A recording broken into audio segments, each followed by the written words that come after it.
I have been painting furniture for over a year now, and I finally forced myself to use a sprayer, which is good news for everyone because I learned how to do it, and now I can teach you all how to do it. So I have completely prepped these. They have been sanded, they have been cleaned, and I've taped off the tips that I don't want to be painted. Now, I'm not going to walk you through how to set up your sprayer. Just follow the instruction manual because every single brand is going to be different, have different tips and add-ons and all that things. Okay, so this is the one I have. It is HomeRight Finish Max Super. I have watered down the paint. Now, you have to follow the instructions on your sprayer on how to water it down. I wing it. I probably shouldn't, but I do. And just kind of water it down a little bit, and I haven't had any issues yet. So here we go. Here are the two pieces. Here is my sprayer with paint attached. I'm going with black. Now, whenever you twist this on mine, it's going to change the direction. So it's either going to go like this or up and down. And I honestly can't remember which. Might take a second for it to kick in.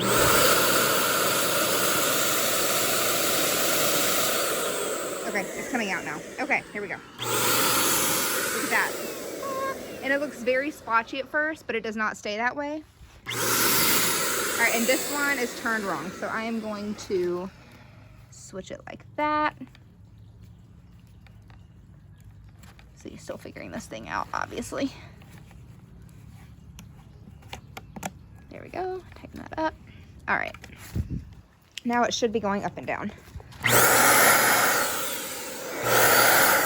Now, keep in mind, you don't want to go over it too much or it's going to start to drip down the side. If I even did that again, it would start to form drips. So I'm not going to do that. I'm just going to move around, do different pieces.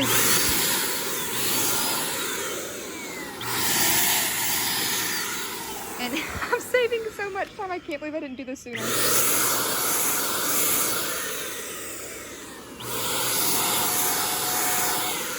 Can y'all believe this? So easy. Now, again, follow the instructions on cleaning it as well and play around with it. Play with different tips, different lengths, different distances, different angles.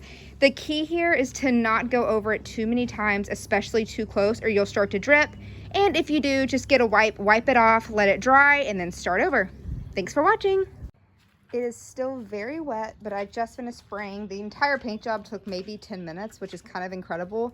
It still looks a little bubbly, but I actually spray painted, I hate saying that now, my house, and ignore it, I still have a lot of touch-ups to do, but there is no bubbles on it or anything like that. So there may still be a little bit of texture when it's done drying, but I would personally prefer that little bit of texture look, and it's a lot worse because there's sun shining on it. Let me go to the darker areas. Ugh. There we go. See, it's not very obvious at all, and that's still very, very, very wet. So once it dries, it won't be as bad, and it will take a lot longer to dry than if you were to brush it by hand, because first of all, you're brushing for hours, and second of all, because you're controlling how much goes on, and it's not watered down paint like it is with the paint sprayer. But overall, 10 out of 10, highly recommend learning how to use a sprayer.